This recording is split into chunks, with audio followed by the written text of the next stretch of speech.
सदी की सबसे बड़ी जंग, नेस्तनाबूद हो जाएगा यूक्रेन।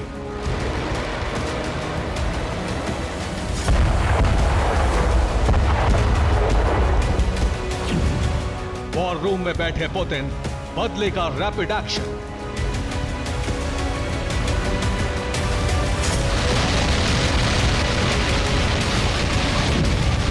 निकलेंगे महाविनाशक वेपन, यूक्रेन का होगा द एंड।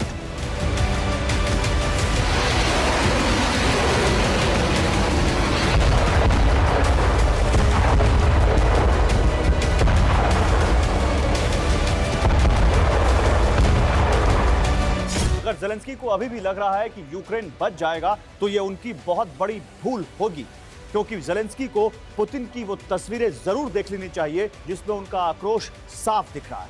पुतिन का गुस्सा 7वें आसमान पर है। वो वॉर रूम में बैठकर रूस के पलटवार को देख रहे हैं और इतना ही नहीं, वो कमांड भी दे चुके हैं कि यूक्रेन पर इतना जबरदस्त हमला हो कि उसका नामो निशान मिट जाए।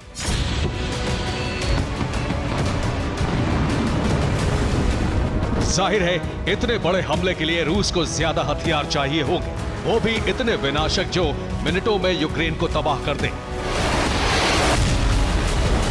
यानी रूस अब ऐसे हथियार जंग में उतारने जा रहा है जिनका इस्तेमाल अभी तक यूक्रेन के खिलाफ नहीं हुआ। इसका इशारा रूसी संसद के निचले सदन ड्यूमा ने भी दिया है। ड्यूमा के स्पीकर व्याचेस्लाव वोलोडिन ने कहा है, अब यूक्रेन के आतंकवादी प्रशासन पर ऐसे विनाशकारी हथियारों के इस्तेमाल का वक्त आ चुका है जो उसे तहस नहस कर दे। हम कीव शासन को रोकने और नष्ट करने में सक्षम खतरनाक हथियारों के इस्तेमाल की मांग करते हैं।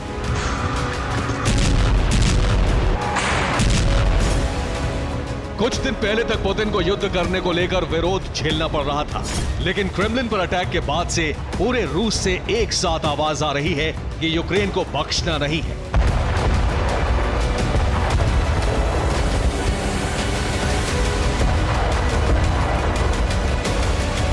पुतिन रूस के लोगों के गुस्से को समझ चुके हैं और वो खुद भी बदला लेने को बेचैन है, इसलिए वॉर रूम में बैठकर कमान संभाल ली है।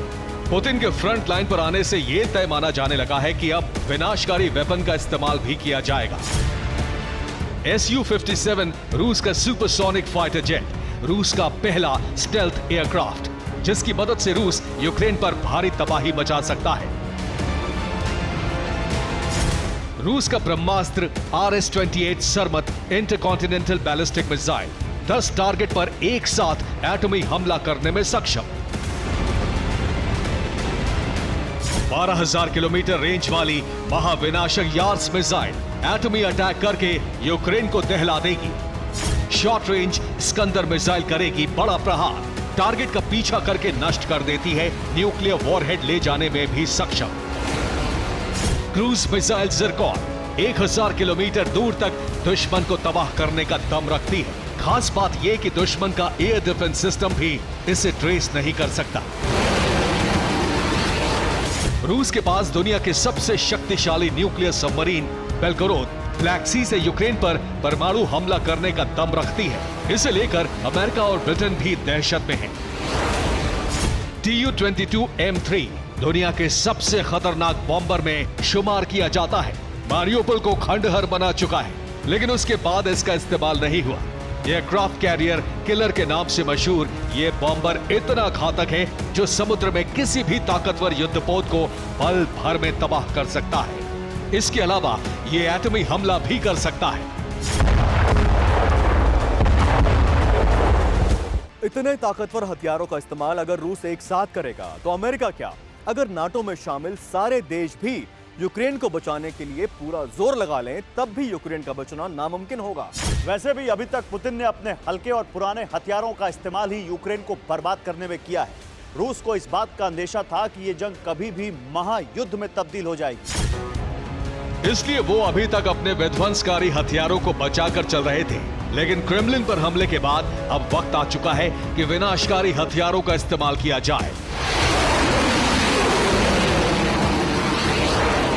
और अगर रूस के खिलाफ अमेरिका और नेटो देश सीधे जंग का ऐलान कर देते हैं तो उन्हें यह भी समझना होगा कि रूस के पास दुनिया में सबसे ज्यादा एटम बम है जिनका इस्तेमाल अभी बाकी है, और पुतिन धमकी दे चुके हैं कि वो रूस को बचाने के लिए किसी भी हद तक जा सकते हैं। Bureau report, TV9 Bharatvarsh.